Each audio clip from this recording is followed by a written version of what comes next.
Business ब्रेकथ्रूज में आपका स्वागत है, वो पॉडकास्ट जहां हम कामयाब बिजनेसेस और एंटरप्रेन्योर्स के स्ट्रैटेजीज, स्टोरीज और सीक्रेट्स के बारे में गहराई से बात करते हैं। मैं आपका होस्ट नेम, और आज हमारे पास आपके लिए एक एक्साइटिंग एपिसोड है। हम बात करेंगे कि कैसे आप अपने स्टार्टअप को बिना पागल हुए बड़ा कर सकते हैं। स्केलिंग करना एंटरप्रेन्योर्स के लिए सबसे मुश्किल चैलेंजेस में से एक है। ये एक्साइटिंग भी है, डॉन्टिंग भी, और ये बिजनेस के अगली बड़ी चीज बनने या अपनी पूरी क्षमता तक पहुंचने से पहले ही खत्म हो जाने के बीच का अंतर हो सकता है। आज हमारे साथ हैं गेस्ट कंपनी के फाउंडर, जिन्होंने अपने स्टार्टअप को एक 1 पर्सन ऑपरेशन से एक थ्राइविंग एंटरप्राइज तक सफलतापूर्वक स्केल किया है। गेस्ट नेम, यहां आने के लिए शुक्रिया। मुझे बुलाने के लिए बहुत बहुत शुक्रिया होस्ट नेम, यहां आकर बहुत अच्छा लगा। ये खुशी की बात है। चलिए शुरू करते हैं। सबसे पहले हमें अपने जर्नी के बारे में कुछ बताइए। आप उस छोटे स्टार्टअप फेज से एक ग्रोइंग बिजनेस को मैनेज करने तक कैसे पहुंचे? हाँ, यह काफी उतार चढ़ाव भरा सफर रहा है। जब मैंने कंपनी नेम शुरू किया था तो बस मैं और एक सपना था। मुझे पहला साल याद है, मैं सब कुछ मैनेज कर रहा था। Media group, business person multitasking at desk, entrepreneur handling phone calls and paper work, stock distribute equally, sales, marketing, operations. लेकिन जैसे जैसे हमें कस्टमर्स मिलने लगे, मुझे एहसास हुआ कि मैं खुद ही सब कुछ नहीं कर सकता। असली चैलेंज यह पता लगाना था कि क्वालिटी या अपनी सैनिटी को खराब किए बिना कैसे स्केल किया जाए। तभी मुझे लोगों को हायर करना, प्रोसेसेस को स्ट्रीमलाइन करना और अपनी ग्रोथ स्ट्रैटेजी पर ध्यान देना शुरू करना पड़ा। यह बहुत इंटेंस लगता है। बहुत से लिसनर्स जो स्केलिंग के शुरुआती दौर में हैं, उनके लिए ऐसा लग सकता है कि डिमांड उनके संभालने की क्षमता से ज्यादा तेजी से BIH रही है। आप अपने बिजनेस के लिए सबसे बड़ा टर्निंग पॉइंट क्या कहेंगे? मुझे लगता है कि सबसे बड़ा टर्निंग पॉइंट यह एहसास था कि मैं यह सब खुद नहीं कर सकता। यह सुनने में आसान लगता है, लेकिन सिर्फ मैं ही इसे सही तरीके से कर सकता हूँ वाली मानसिकता में फंसना आसान है।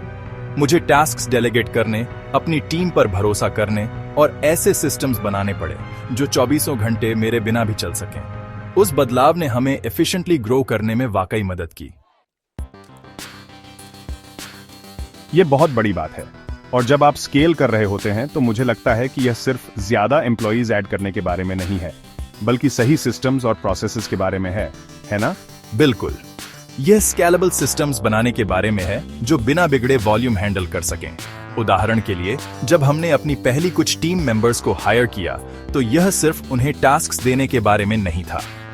यह उन्हें एक ऐसा स्ट्रक्चर देना था जिससे वे लगातार निगरानी के बिना भी कामयाब हो सकें। हमने एक सॉलिड CRM सिस्टम बनाया, अपने मार्केटिंग फनल को स्टैंडर्डाइज किया और प्रोजेक्ट मैनेजमेंट टूल्स भी इंप्लीमेंट किए, जिससे सभी को ट्रैक पर रखने में मदद मिली। स्केलिंग सिर्फ लोगों के बारे में नहीं है, यह उस इंफ्रास्ट्रक्चर के बारे में है जो उन्हें सपोर्ट करता है। कमाल की बात है। बहुत से लिसनर्स जो सोच रहे हैं, ठीक है मुझे एक सिस्टम चाहिए लेकिन मुझे नहीं पता कि कहां से शुरू करूं। आप क्या कहेंगे कि उन्हें सबसे पहले किस पर ध्यान देना चाहिए? मैं कहूंगा कि अपने कस्टमर एक्सपीरियंस से शुरू करें।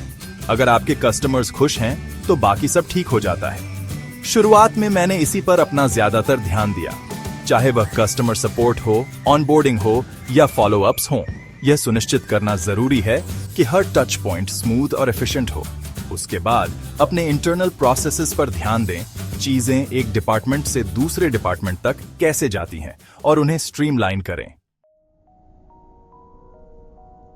इतनी सिंपल लेकिन पावरफुल एडवाइस। अब स्केलिंग में सबसे बड़े चैलेंजेस में से एक के बारे में बात करते हैं, फंडिंग। आपको अपनी ग्रोथ के अलग अलग स्टेजेस पर कैपिटल रेज करना पड़ा है ना? हाँ, यह कई स्टार्टअप्स के लिए एक जरूरी स्टेप है, खासकर जब आप क्विकली स्केल करना चाहते हैं। लेकिन इसमें चैलेंजेस भी हैं। शुरुआत में मुझे इन्वेस्टर्स को पिच करने के तरीके के बारे में वाकई स्ट्रैटेजिक होना पड़ा।